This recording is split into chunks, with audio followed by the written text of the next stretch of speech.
Торы төбел. Ертеректе арқаның кең жазығын жайлаған Бөрібай деген бай болыпты.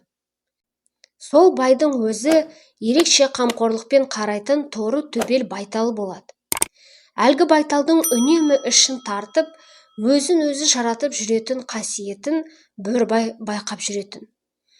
Көп жылқының ішінен көзіне ерекше түскен торы байталды сыншыға көрсетеді. Сонда сыншы: бұл байталдың қасиеті жатырында. Аман болса, талай тұлпар туғалы тұр екен. Бірақ алғашқы шапқан айғыры жабы болса, кейін қандай жақсы айғырға салсаң да жабы туады.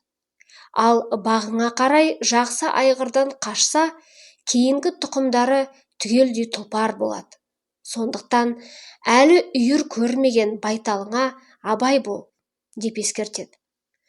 Мұны естіген Бөрібай енді байталын байлап ұстайды.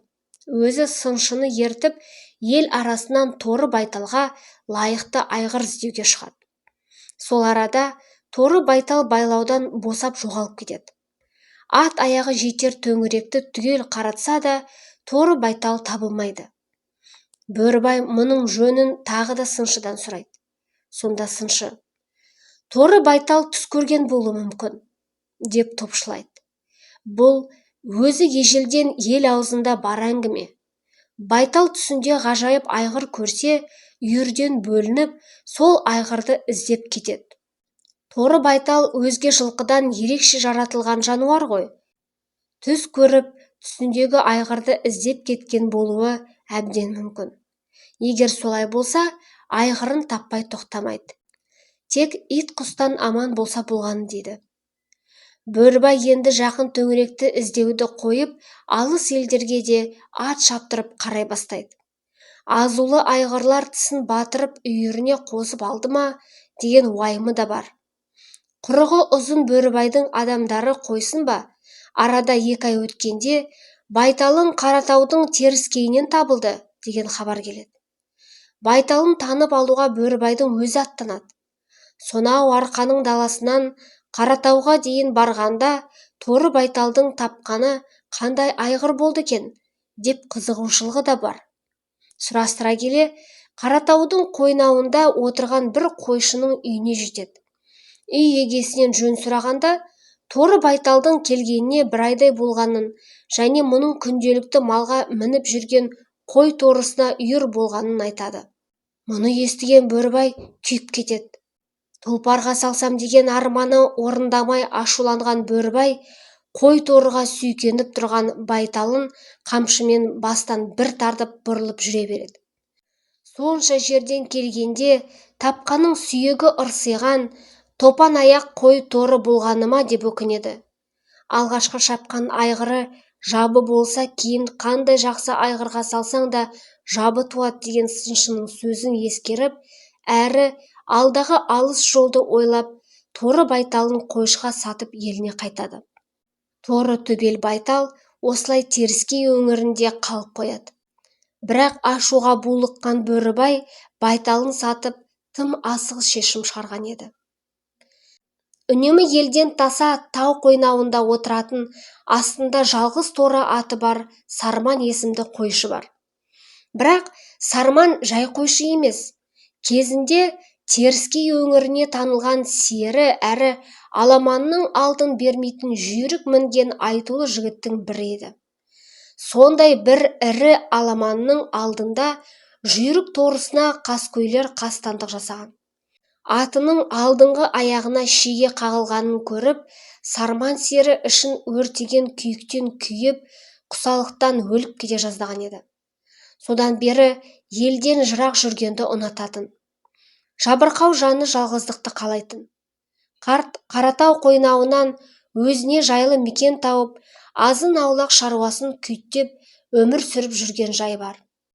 Тауда жүргеніне талай жылдар өтіп, кезіндегі сері жігіт қойшы аламанның алдын бермейтін атан торы тұлпар бүгінде топан аяқ қой торы аталып кеткен. Сарманның қой торысын іздеп келген байтал жалғыз бұл емес. Кезінде атан торы атанған алып денелі жүйрікті басынан бағы тайған күні ақ адамдар ұмытқан. Бірақ ерекше қасиет дарыған байталдар иесін алып іздеп келіп тұратын. Ат танитын қасиеті бар Сарман олардың ешқайсысына көзі түсіп көңіл бөлмеген. Атына да жақындатпай кері қайырып айдап жіберетін. Бір күні түнде шұрқырай кісінеген атының даусын естіп далаға атып шықты. Айдың жарығымен маңдайында теңгедей төбелі бар торы байталды байқады. Айдап жібермекке қолына ұзын құрығын алып жақындап барды да торы байталдың ерекше тұрпатына таңданып тұрып қалды.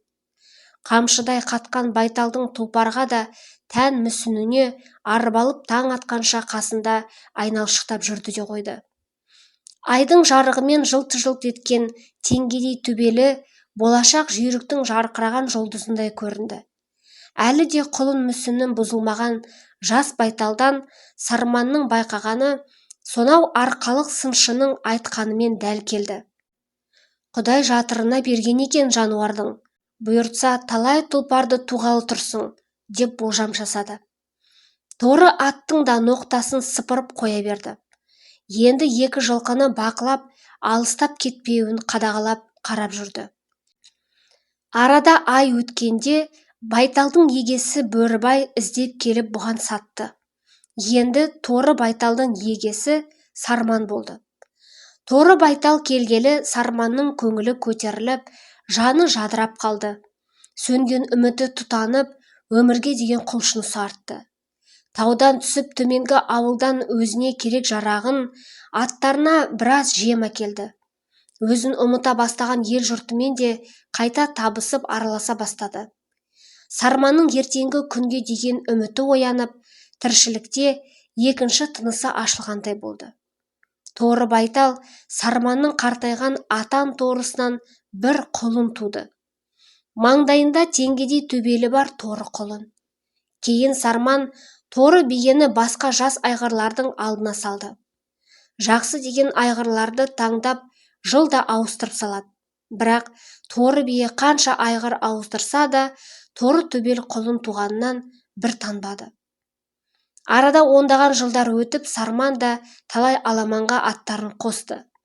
Қандай алыстан шаптырмаған аламан болсын, бәйгенің алдында торы тұлпарлар жұлдызай ағып келе жатыр еді.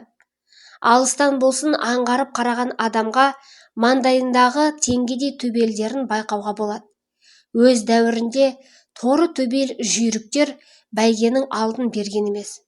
Сарман енді торы төбел айғырларын үйірге салып, тұлпардың құлындарын пұлдап сата бастады. Кейін түбі теріскей өңірінен өрбіген торы төбел жүйріктер Тұран даланың төрт бұрышына түгелдей тарап кетті. Теріскей өңірін жайлаған қазақтар арасында тор төбел ат шаппай қалмас деген сөз бүгінге дейін айтылып жүр. Бергіректе атан торы атанған жүйріктер де ел аузына ілікті.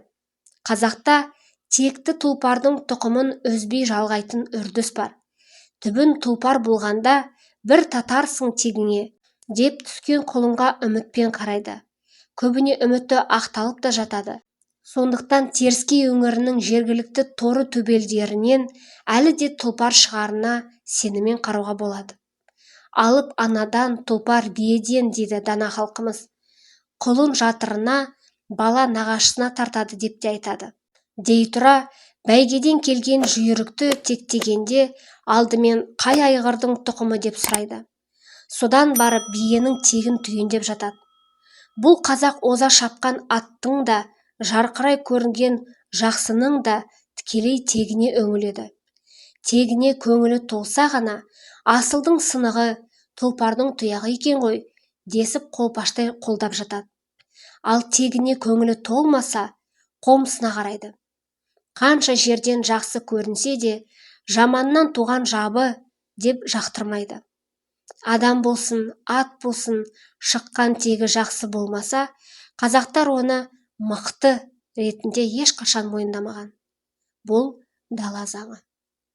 Авторы Тойкенов Айдар Темірбекұлы.